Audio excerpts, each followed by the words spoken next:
In this video, we're going to take a look at my brand new Glock 19 Gen 5 MOS. We're going to compare it to the Glock 19 Gen 4, show you the differences between them, take you to the range, do a little shooting, and see which one we like better. That's what's coming up next here on Survival on Purpose.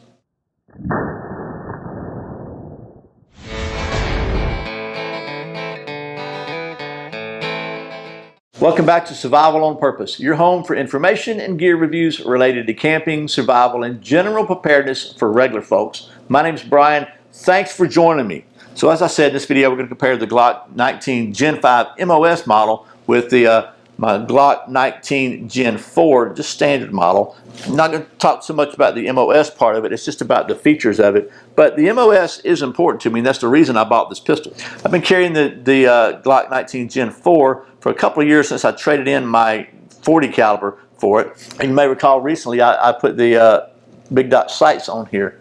And I did that because as I've gotten older, my eyes just aren't working as well as as they used to, I guess. They're certainly not as well as I would like them to. And I started shooting some IDPA events, which really have kind of brought to my attention that, you know, I'm not picking up the sights as quickly as I need to, and just wasn't doing as well. So anyway, I noticed a lot of people at those IDPA events have a optic on there, and I see a lot of these optics everywhere, more and more and more now. I don't think it's a fad. I think there's a reason for that, because they really do help. So in order to facilitate that, instead of getting a slide cut and all that on, I just bought the Gen 5 MOS from Glock for a couple of reasons. First of all, because 2 is 1 and 1 is none or whatever, and I thought it's always good to have a spare just in case, you know, something breaks or whatever. You don't want to be down.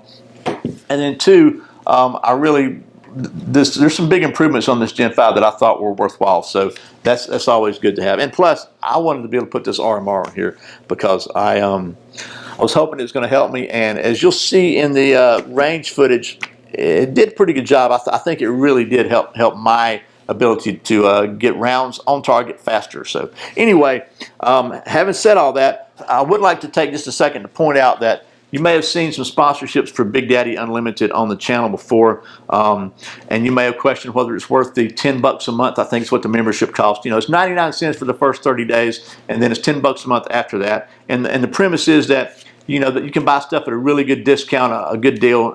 If you buy a bunch of much firearm stuff at all, you'll save more than $10 a month.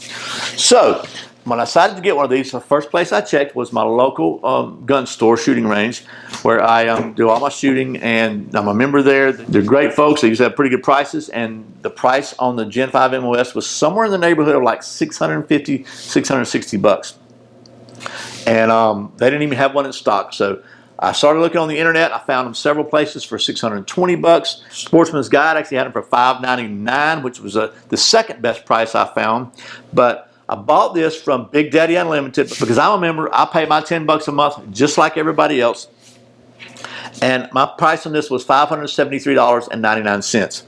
Now, to be fair, I bought that. I bought the RMR also, and I bought a couple other things, and the shipping was $30 for that. So if you add the shipping to it, that brings it to $603.99.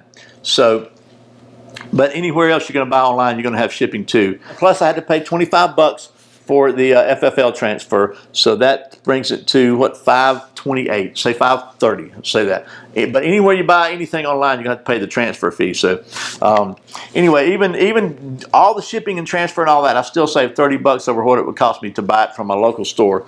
And I bought a bunch of other stuff too, so I don't know what the shipping would be just for this. But anyway, I just want to point that out to you. There's a reason that I recommend Big Daddy Unlimited. That's because I am a member, and they save me money every single month. So anyway, that being said, let me just take you down to the old tabletop here, and we'll take a look at the differences between these two models, the Gen 4 and the Gen 5 MOS, because even the MOS version is different from the original Gen 5 version. And then we'll take it to the range, show you the results of, especially with the RMR on there, and wrap this thing up.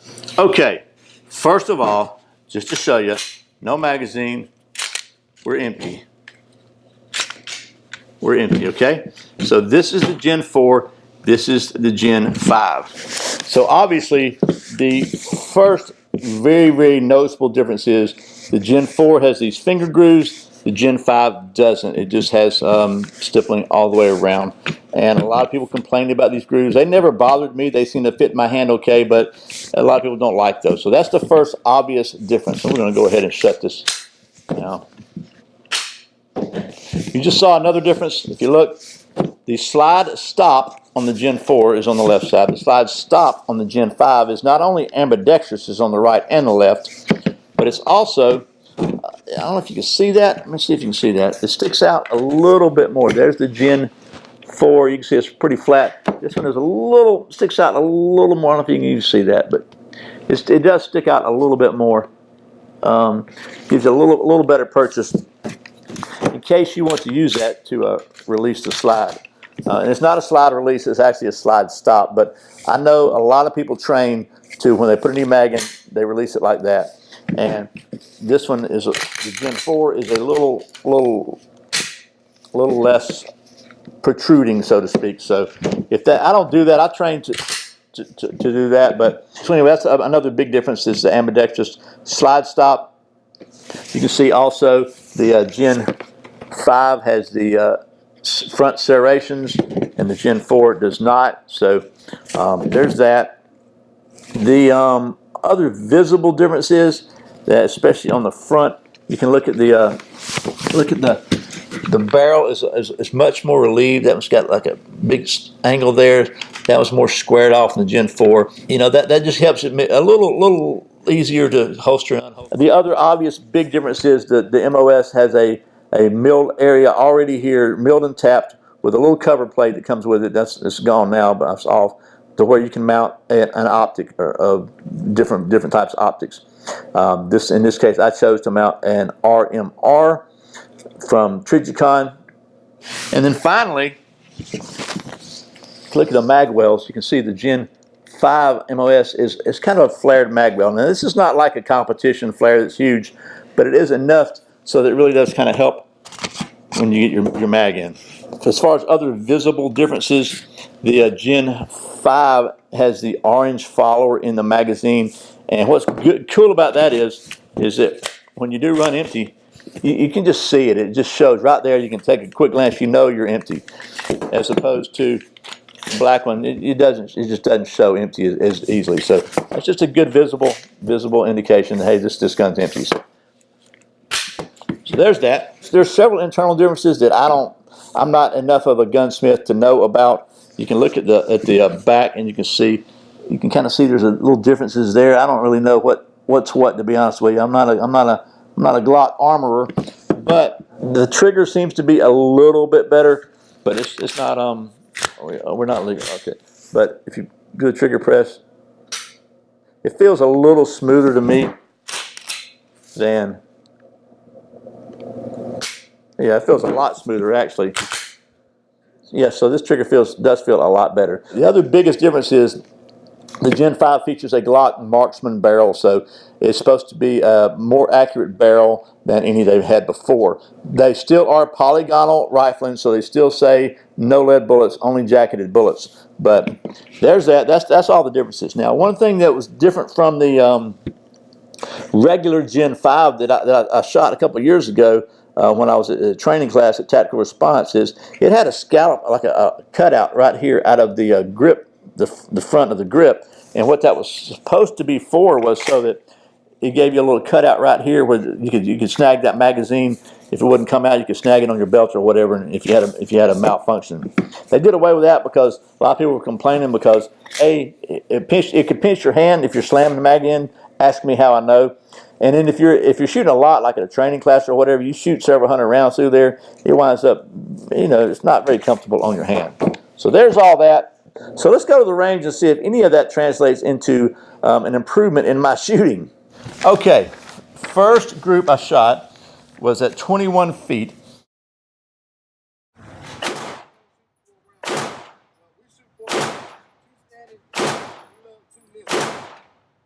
And here is the 21-foot group with the Gen 4. And you can see 5-shot group, and 1, 2, 3, 4, 5, so not too bad. And then a couple of flyers out here. Immediately following, I shot a 5-shot group with the Gen 5 with the RMR on it. probably 2 rounds.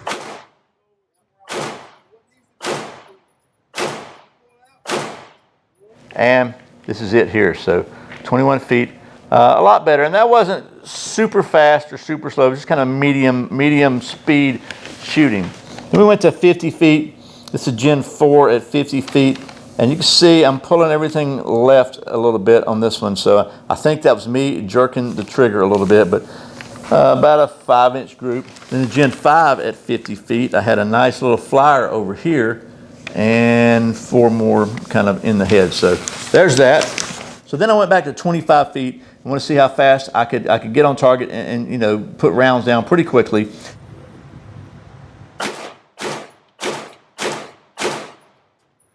And so this was my 25 foot with a Gen 4 and a 1, 2, 3, 4, 5. That big a kind of a group. And then with the RMR,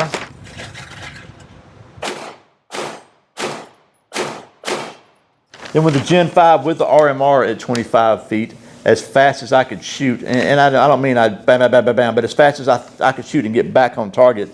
And I had a group about 2.5 inches, so pretty impressed with that one myself. That might be my best shooting ever.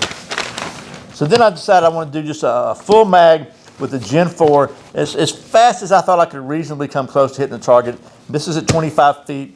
That's the Gen 4. It's about as fast as I could go. And then with the RMR, the Gen 5 at 25 feet.